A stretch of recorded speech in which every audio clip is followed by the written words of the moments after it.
Welcome to Top Advisor Marketing, where you will learn how to become a prolific online influencer, attract more ideal clients, and grow your practice. Brought to you by Top Advisor Podcasting, a done-for-you podcasting solution built just for trusted advisors. And now, your co-hosts of Top Advisor Marketing, Kirk Lowe and Matt Halloran. Hello and welcome to another Top Advisor Marketing podcast. Connie Kadansky is our guest today. Now, what's really cool about social media and really cool about our network here at Top Advisor Marketing is we get introduced to people that we probably wouldn't have ever gotten in front of, and Connie happens to be one of those people. She specializes in coaching salespeople using the tools and techniques to help them immediately break through any barriers to performance, especially when it comes to prospecting. So this is going to be a lot of fun because we, on this podcast, as all of you know, have really focused very heavily on the marketing component of our profession, but haven't really focused as much on sales, which is something that I'm going to dive in with Connie very deeply. Now, you have probably seen Connie speak places. She's spoken pretty much from every major main stage, and I'm really looking forward to picking her brain. So Connie, welcome to the show. Thank you.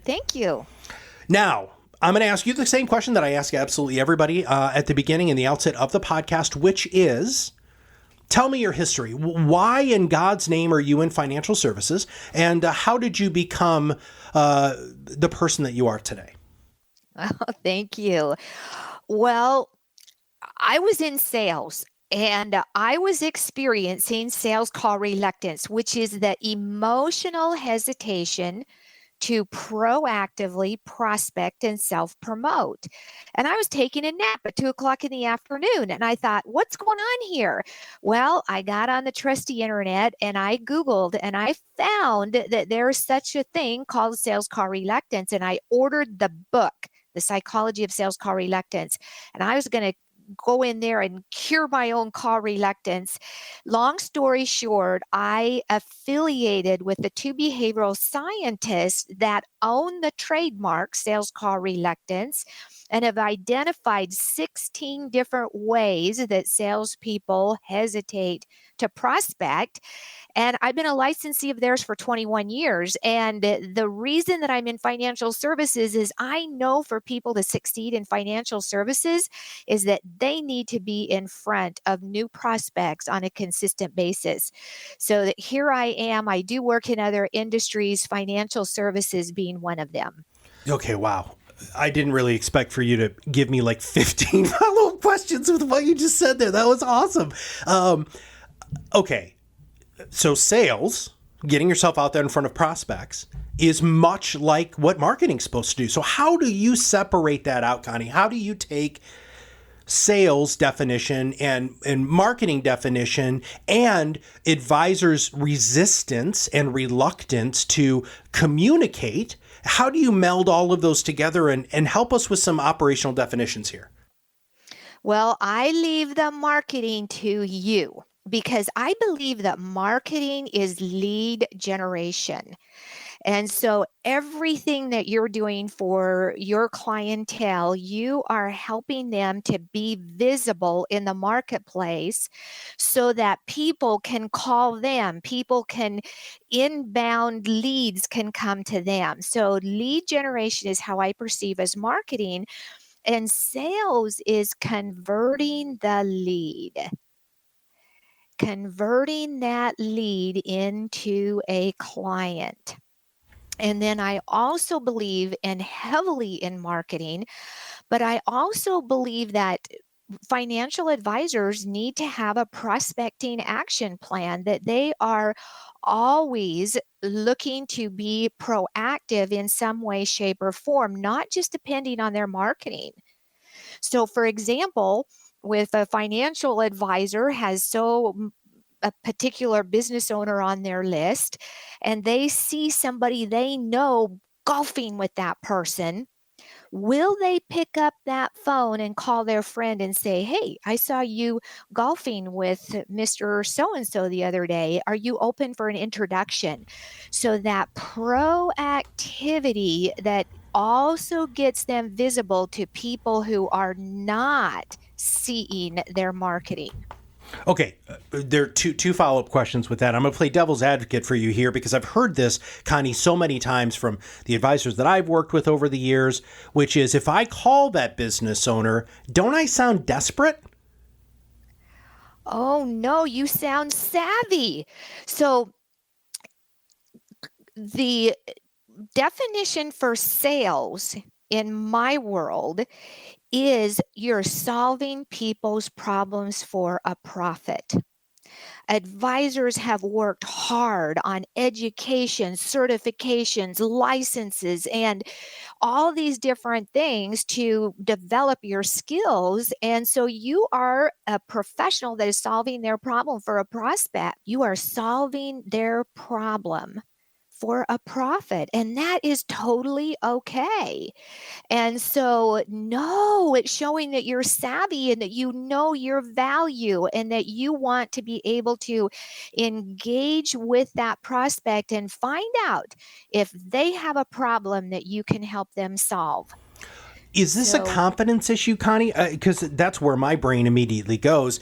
Is that a I don't know my why? I don't know.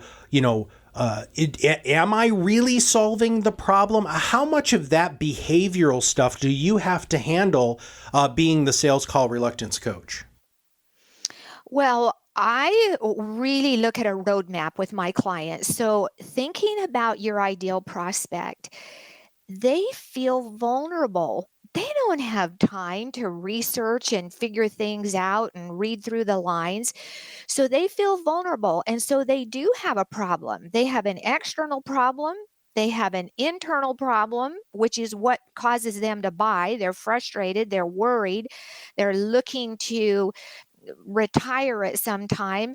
And they also have a philosophical problem. And so an advisor that can come in and position themselves as a guide that has the authority, and they also have the empathy for that prospect, and they have a plan. So you find out, you discover what is this individual's problem that they need help solving. I'm going to come in, I'm going to position myself as a credible guide that has authority. I understand them. I have a plan. I have a plan, and I'm going to sit down, talk to them. I'm going to develop a plan for them. But then here's where the sales comes in, where you must call that prospect into action in some way, shape, or form. So in your marketing, you're always calling people into action in many, many different ways. But when you're in the sales world and you're in front of somebody, you also have to be savvy and sincere about calling them into action, because you're going to help them avoid a lot of failure and end up being more successful. So it's a mindset of knowing your value, that you just know that you know that you know your value. And that's what you put yourself out there so that you can add value to that particular prospect. Now, one of the questions that I've heard you answer before, which just brings a huge smile to my face, because how many financial services professionals that I've worked with that have major sales call reluctance, is how does a financial advisor know? So are there physical things that they experience? Are they psychological? How does somebody know that they truly have call reluctance? They look into their bank account and they look at their own portfolio, because it shows up there. And it also, because it costs them money, car reluctance is incredibly costly. And then also they look at their appointment calendar, because a good advisor has 10 to 12 appointments a week. The average advisor, I'm thinking it's about 3 or 4. And so if you look on your calendar and there are and you're not too excited about how many appointments you have, that could be a clear indication that you have sales call reluctance. Now, let's break down. You have these 16 types of call reluctance. Would you highlight a few of those that, since you do work outside of financial services, but have focused a lot on financial services? What are the ones that you see come out most often? Well, believe it or not, telephobia is just one of the 16. Telephobia is using the telephone as a prospecting tool. And I believe that your telephone is your ATM machine. It is the easiest type to overcome. I overcame it in one morning in my office. The real type of call reluctance that is the biggest bugaboo for advisors is role rejection call reluctance, where they're not comfortable in the role of selling. And where this comes from many home office training programs. And I know that there are companies today that they have new advisors out there and they're saying, you just pick up that phone and you tell them, we're not trying to sell you anything. I just want to sit down and talk to you. I'm not trying to sell you anything. That is so detrimental because it blows their credibility because it's not true. You're trying to sell yourself on engaging somebody to be open to you to have a conversation. So you are selling something, and you know what? It's okay. And so that role rejection call reluctance is the biggest one, and where sales trainers, sales managers keep, making it worse and worse and worse and telling that, we're not salespeople. And that is so not true. And so that is one of the biggest Okay. challenges for people in financial services. I don't understand why do financial advisors or people in financial services industry feel so differently than physicians or accountants or other people. Like, let's just take physicians. I was just at the doctor yesterday. They sold me a bunch of stuff. It didn't seem like selling, right? Because, well, they were just providing me, just like you said, Connie, solutions to the problem that I went in there for. What is the difference? Why do advisors look at themselves so differently and don't have that passion that I hear in your voice for sales? Well, because I believe they've been contaminated by their training programs and their managers and their VPs, where they actually are have they're ashamed of what they do. And I just plead with advisors and just say, listen, when you look at a family, there are centers of influence around that family. They all have a doctor, a dentist, they have an accountant, they have a banker, they have an insurance person, they have an advisor. I mean, you are critical to the success of that family. And I have tested, we have a test that measures for call reluctance, and I have assessed VPs and people at high levels, and where they actually, and they're flabbergasted once they discover it, that they're actually contaminating the very people they are hired to inspire by saying, don't call anybody anymore. People don't like to be called on the phone, so just don't call them. Or whatever you do, don't go out there and do this and tell, all this. And so we really need a mindset shift and a consciousness where people become conscious at those high levels. This is a career to be proud of.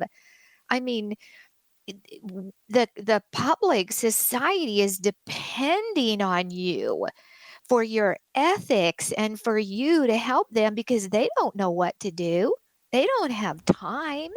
They they have just and so you've studied for it. So I mean, if I could be a fairy godmother and just had my magic wand, is to just help advisors believe in their value, to just brainwash them about how incredibly valuable they are and how incredibly valuable your services are. Hmm. And so the hardest person to sell is you, right? So Yeah. what's it going to take to convince you? Because, yeah, yeah. And here's what I do, Matt, to really help advisors is when they're thinking about prospecting, right? Is their posture, the body posture, the emotion and the language must integrate. And the what I teach my clients is determination and focused. So be determined and be focused. And also when you're ready to pick up that phone, the language to yourself is this is not about me. It is not about me because what causes the call reluctance is that the advisor and salespeople, they're all anxiety ridden. But if they can project it out, this is not about me. I mean, this is I am here. This is what I do. I'm the 911 call. I am going to save. I am on a rescue mission to save this professional, to save this business owner, to save this physician so that they can avoid some of the traps. And so that is a major tip that I just gave you and your listeners is it's not about me.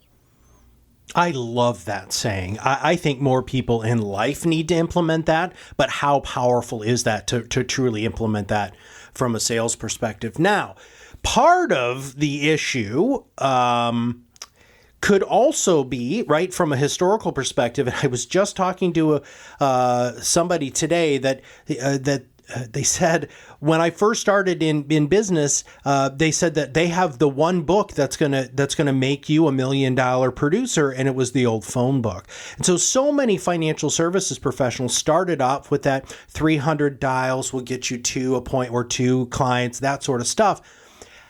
When you talk about consistently prospecting, now you talked about appointments. What does consistently prospecting mean in your system?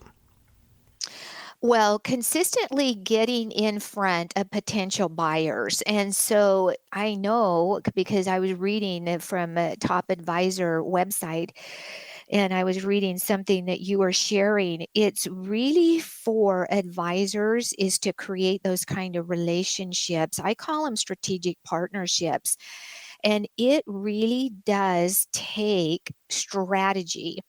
So, for example, an advisor that really feels confident.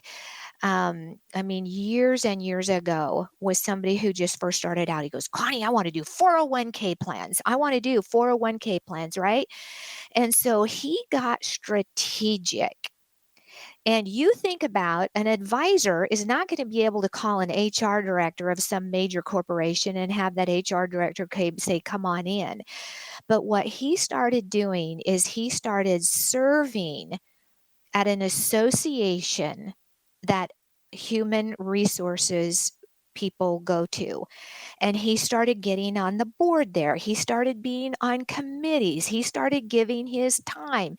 And now, he is like the head of this HR association, and there is nobody that doesn't say, Matt, his name's Matt too, come on in and let's talk. And so is really getting strategic about where you can be visible, where your ideal prospect is.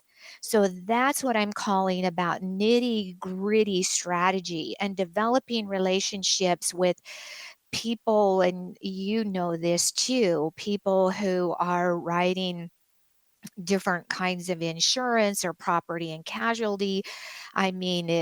Builders, start thinking, what does it feel best for you, where you can show up and serve as authentically as you can, position yourself as an authority. And then when you go to pick up that phone or set that appointment or invite somebody to lunch, there you are. So you're positioning yourself. So that's what I'm talking about, being strategic. And for advisors, I always tell them, get into Toastmasters. Toastmasters is a professional club, and I've just seen advisors do incredibly well. They just start showing up there and talking about what they do, and leaders go to Toastmasters. Next thing you know, you're into a company, and the next thing you know, they're letting you do lunch and learns. And so it's just more of a complex strategy along with your marketing, but have a prospecting strategy too. You've already given us a bunch of tips. What other tips would you like our listeners to have, just to kind of give them a little bit more of an insight on what you can help them with? Well, going back to body posture, body posture and the language that goes with it, and also the emotions. And I mean, it's okay. When you look at prospecting, uncertainty is there. You don't know when we're going to pick up that phone and call somebody, you don't know if they're going to say, come on in or go jump in the lake, right? So there's uncertainty, and curiosity is the antidote to uncertainty. So the more curious you can get, and the more curious, and using that word, I'm curious where you're at on. And then also just have good scripting. I mean, a lot of people are using scripting from 19th century scripting. Having a good value proposition, good scripting is something to be very, very aware of it. And then also just when you're feeling the emotion, because nobody can reject you. I have advisors go, I just don't feel good when they tell me no. And my question back to them is, what are you making the no mean?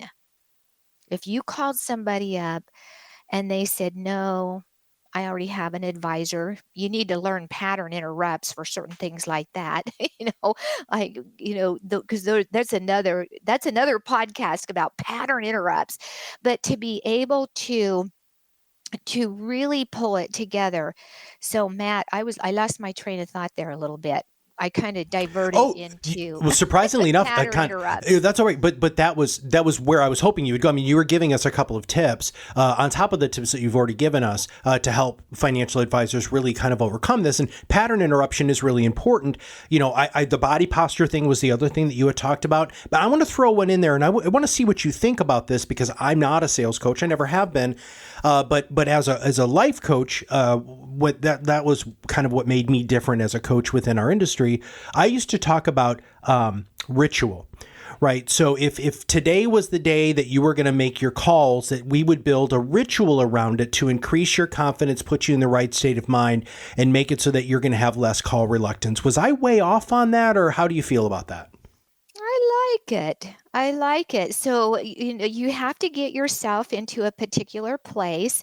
And what I actually teach is flexibility, right? And really have people stand up and get flexible with their body. What does, look into the mirror. What does flexibility look like? Because we need to be flexible in our mind when we're prospecting. We need to be spontaneous. And so it sounds kind of crazy, but it absolutely works. It's just to stand up, go in the mirror. Nobody's seeing you, and just really be as flexible in your body as you can be, widening your arms. And then the language is, let's try it. Let's try it. And so that you become flexible in your body, in your emotion. And I have never seen anybody that has allowed their body to get really, really flexible that doesn't have a smile on their face. So yes, having a way, and I used to say about how to psych yourself up for your prospecting calls, but yeah, I'd be interested in what were some of those rituals that you talked about, or you could even think about. One of them is I have them put a picture of their family, their favorite fun picture, right by the phone. So when they're ready to pick up that phone, they look over and they go, oh, I just love my family so much.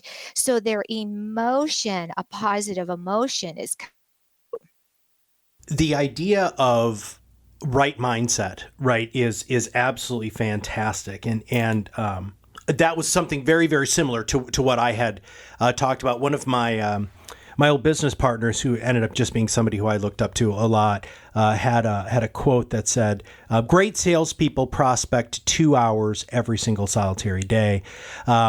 And he used to have call reluctance, and we had talked about how he had overcome that.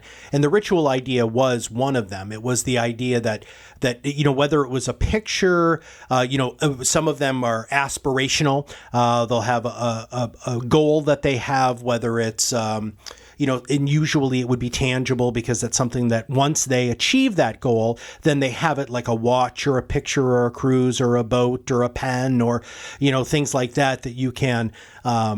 That you can look at and say, look, I've already been successful in sales because, look, I got myself blankety blank, which, again, can keep you going. So those were just a couple of things that I did. Now, talk to us about your coaching program as we wrap up today's podcast, and what's the best way for people to get a hold of you? Thank you. Thank you. You know what I have done with advisors is I do 12-week mastermind groups. So not one client of mine has yearly goals. They have 12-week goals, and every 12 weeks is a brand new set of goals. But it's once a week on camera, and it's the roadmap to revenue. And I only take 6 people at a time. And we have a structured program that it is accountability. And we really do some nitty-gritty work on the call reluctance and different things, and share with people on what's working and help them work through some of their mindset issues. So that's one. And then I do individual coaching. So we have an assessment. So I always say, if you don't define your call reluctance, it will define you. So we have an assessment that will measure these 16 types of call reluctance. It's kind of like going to the doctor and getting your cholesterol checked, and it might be a little high. Once people see that, they get a grasp for it. So that is one thing that I would recommend, is take that assessment, let's review it, and go from there. So you can reach me at Connie at exceptionalsales.com, or guess what? I even give you my cell phone, 602-380-5431. I never take a client that I do not feel that I can genuinely serve and help. And because the world needs financial advisors that are ethical and that are just good, down-to-earth people. And I believe in it. I mean, I believe in what you do. And I want more advisors out there being visible and serving people in the communities. Well, Connie, we'll make sure that we have your email and your cell phone number in our show notes. Hey, thank you very much. This is the first time we've really talked about this as a topic on our podcast, and it was super fun having you on. Well, thanks, Matt. Everybody, you can have the greatest marketing in the world, but if you can't ask for the business, if you can't follow up, and if you can't sell, all of that marketing goes to waste, right? We talk a lot about, your clients coming in pre-sold, which is great, but you still have to ask for the business. And working with somebody like Connie can really, truly help you overcome the biggest issues that are stopping you from being very, very successful. If you have not subscribed to the podcast, click that subscribe now button below. That way, every time we come out with a new podcast, will show up directly on your listening device. And if you wouldn't mind, give us a quick rating on iTunes. And even better, if you have a topic idea or a guest idea, all you have to do is email me at matt@topadvisorm, and that M is for marketing.com. So for Connie Kadansky and all of us here at Top Advisor Marketing, we'll see you on the other side of the mic very soon. Are you ready to change the way you communicate with your clients? Are you tired of being the best kept secret in your area? Learn how to become a prolific online influencer, attract more ideal clients, and grow your business. Contact us today and see what the power of podcasting can do for your business.